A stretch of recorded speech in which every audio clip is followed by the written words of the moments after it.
ভারতের জম্মু কাশ্মীরে সন্ত্রাসী হামলায় পর্যটক সহ অন্তত 26 জন নিহত হয়েছে। जाओ जो मैंने तुम्हारे पति के साथ किया अपने गवर्नमेंट को बताओ जाके।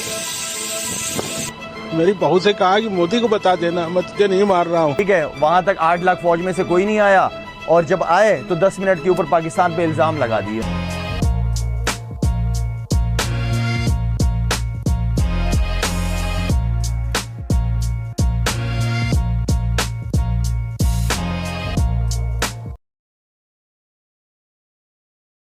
আসসালামু আলাইকুম, সবাইকে স্বাগতম ব্ল্যাক ফ্রেম থেকে।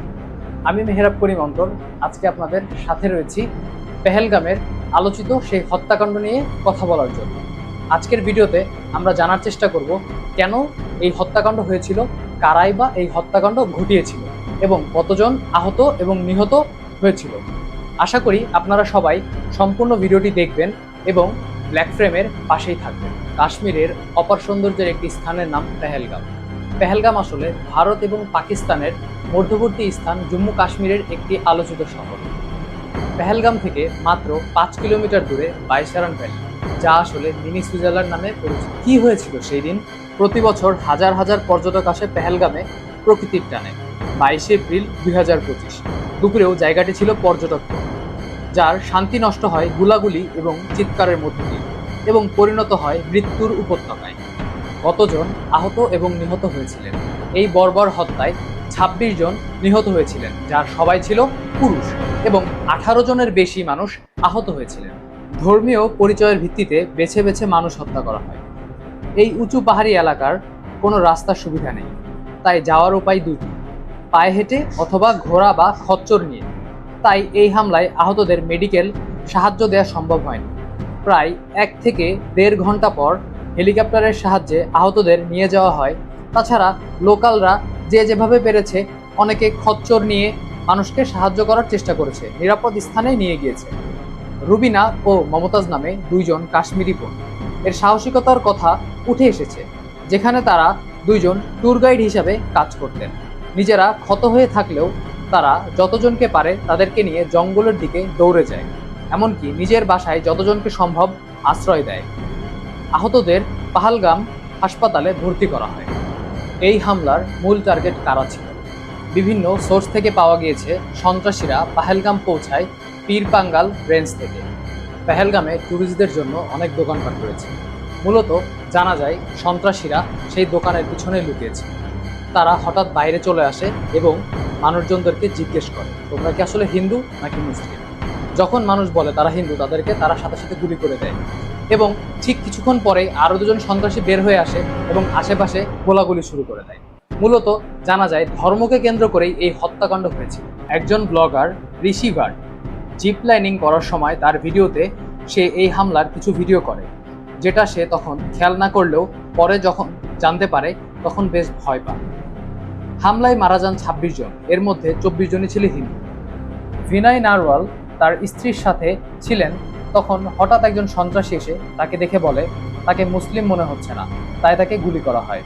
মঞ্জুনাথ নামে একজনকে যখন মারা হয় তখন তার স্ত্রী তাকেও মেরে ফেলতে বললে তারা বলে, তোমাকে আমরা মারবো না, তুমি মোদিকে গিয়ে বলতে পারো আমরা এখানে কি করেছি। এই গুলাগুলি দূর থেকে দেখে অনেকেই নিরাপদ স্থানে লুকিয়ে পড়ে। তবুও সন্ত্রাসীরা সেখানে গিয়ে তাদেরকে কালেমা পড়তে বলে। যেহেতু তারা হিন্দু ধর্মের ছিল, তাই কেউ কালেমা পড়তে পারেনি এবং তখন তাদেরকে নির্বিচারে গুলি করে মেরে ফেলা হয়। এছাড়াও নিহত এর মধ্যে একজন ছিল মুসলিম, যার নাম জানা যায় সৈয়দ আদিল হুসাইন শাহ, যিনি পেহেলগামে বাস করতেন আর খচ্চর নিয়ে পর্যটকে যাতায়াতে সাহায্য করতেন। তবে উনি মূলত নিহত আহতদের সাহায্য করতে গিয়ে গুলিবদ্ধ হয়ে মারা যান। এছাড়াও আরও একজন ছিলেন যিনি খ্রিস্টান ধর্মের ছিলেন।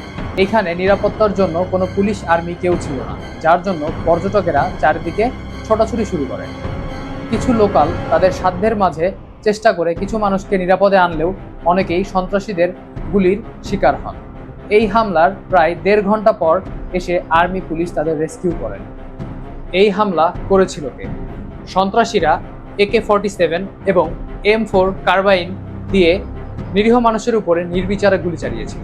এখানে AK-47 অনেক সহজলভ্য অস্ত্র সন্ত্রাসীদের জন্য, কিন্তু M4 কার্বাইন অস্ত্রটি সহজলভ্য না।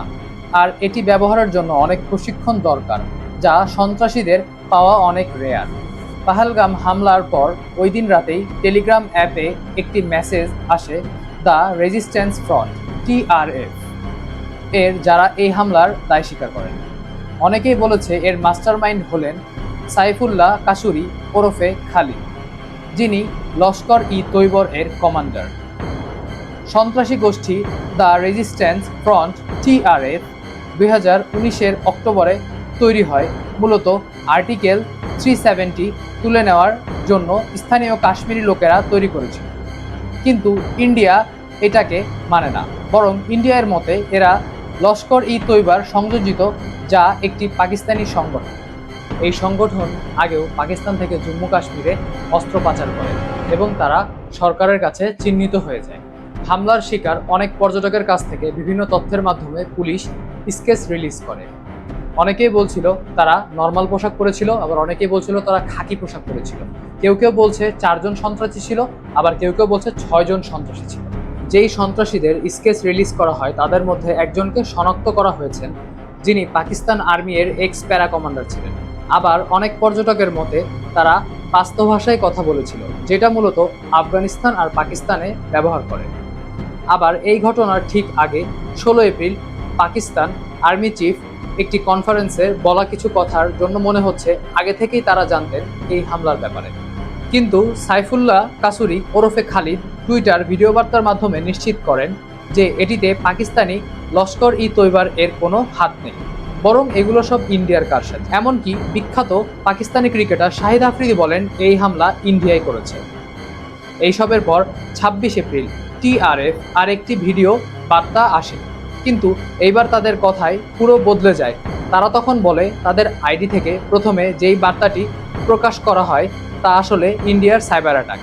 তবে পরবর্তীতে ফেডারেল থেকে বের হয় যে প্রথম বার্তা পাকিস্তান থেকে এসেছিল। এর আগের যত হামলা, আপনারা হয়তো ভাবছেন যে এই প্রথম হামলা হয়েছে, কিন্তু আসলে ধারণাটি সম্পূর্ণই ভুল। 20 থেকে 30 বছরে জম্মু ও কাশ্মীরে একাধিক ভয়াবহ ঘটনা ঘটেছে। চলুন দেখে নেওয়া যাক কবে, কোথায়, কিভাবে ঘটনাগুলো হয়েছিল। 2001 জম্মু ও কাশ্মীর বিধানসভা হামলা, 2003 নদীমার্গ গণহত্যা, 2006 ডোডা ও উদমপুর গণহত্যা, 2016 উরি সেনা ঘাঁটি হামলা, 2016 পাম্পোরে হামলা, 2018 সুনজুয়ান সেনা ছাউনিতে হামলা, 2022 রাজৌরি টার্গেটেড কিলিংস, 2024 ইয়ান্নার পর্যটক হামলা, 2025 পেহেলগাম হামলা, যা সবচেয়ে ভয়াবহ সাম্প্রতিক হামলা। কিভাবে এই হামলা থেকে বেঁচে যেত অনেকগুলো তাজা প্রাণ। পর্যটন স্থান, তবে নেই কোনো নিরাপত্তা বাহিনী, নেই কোনো পুলিশ, নেই কোনো আর্মি অফিসার, এবং হত্যার 1 থেকে 1.5 ঘন্টা পরও কারো কোনো হদিস ছিল না। যদি সেখানে ওই মুহূর্তে পুলিশের বিভিন্ন ধরনের কর্মকর্তা থাকতেন তাহলে হয়তো আজ এতগুলো তাজা প্রাণ ঝরে যেত। হামলার পরবর্তী অবস্থা। হামলার পরপরই কাশ্মীরের পর্যটন ব্যবস্থা সম্পূর্ণ ভেঙে পড়ে। জাতি, ধর্ম, বর্ণ নির্বিশেষে মানুষ নামে এই হত্যার প্রতিবাদে তারা চায় আসলে সন্ত্রাসীদের ধরা হোক এবং বিচারের আওতায় আনা হোক। কিন্তু বড় এক হিন্দু অংশ ভাবে এই হামলার জন্য সকল মুসলিমদের দায়ী, যার জন্য ভারতে বসবাসরত অনেক মুসলিমদের বিনা কারণে মারা হচ্ছে, দোকান ভেঙে ফেলা হচ্ছে, পুড়িয়ে ফেলা হচ্ছে। এমনকি স্থানীয় কাশ্মীরিদের অনেকেই টার্গেট করে হামলা করছে, যার জন্য ভয়ে তারা বাসা থেকেও বের হচ্ছে না। সর্বশেষে বলতে চাই, হিন্দু কিংবা মুসলিম থেকেই কেন আমরা সন্ত্রাসীকে টেনে আনি? 5-6 জন খারাপ মানুষের জন্য কেন আমরা একটি হিন্দু অথবা মুসলিম জাতিকে সন্ত্রাসী বানিয়ে দেই? আমাদের উচিত সন্ত্রাসী দমন করা। কেন হবে আমাদের উদ্দেশ্য হিন্দু মুসলিমের বিভেদ করা? এই প্রশ্ন রেখেই আজকে আমি মেহরাব বিদায় নিচ্ছি। সবাই সুস্থ থাকবেন, ভালো থাকবেন এবং ব্ল্যাক ফ্রেমের পাশেই থাকবেন। আসসালামু আলাইকুম।